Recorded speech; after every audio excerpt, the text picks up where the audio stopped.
Wildlife Wednesday, and learn something new every week from Mark Vogt. He shared this picture of two male turkeys, a Tom and a Jake. The Jake is the younger of the two. You can tell by the facial expressions and the tail feathers that this is the older of the two turkeys. A Tom and a Jake turkey. California quail, Mr. and Mrs. here from Marilyn Hassler. She spotted these two at her place at Chain Lake. She says she has about 30 California quail that hang out around her place, and a beautiful bald eagle shot from Steve Jomsa.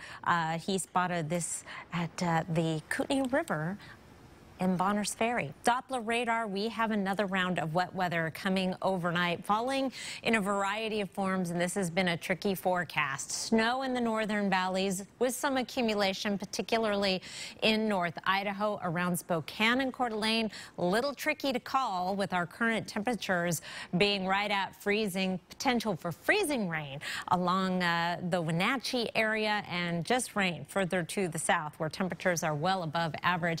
Here's a look at our computer model forecast. It is quite confident it's going to be all rain around Spokane and Coeur d'Alene, but I have my doubts bringing that next round of wet weather in around 2 a.m. But by 7 o'clock, we are mostly dry in the Spokane area. Still some lingering showers in the mountain areas. And then as we get into the afternoon, we continue to dry out, and by this time tomorrow, clearing out as well. Might even see some sunshine the second part of the day tomorrow.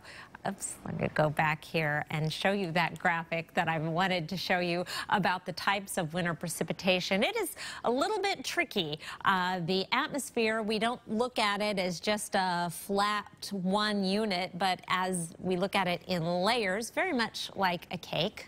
I like to compare everything to cake, though.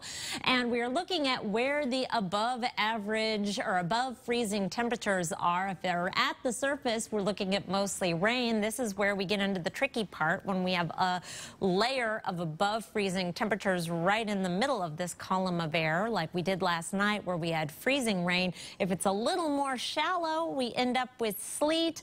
And if it's below freezing, top to bottom, it's snow, and we are going to be somewhere all over this map over the next couple of hours or so before we finally warm up above freezing tomorrow during the day. We dry out as well, 41 for a high, and then we stay dry through the 7-day forecast.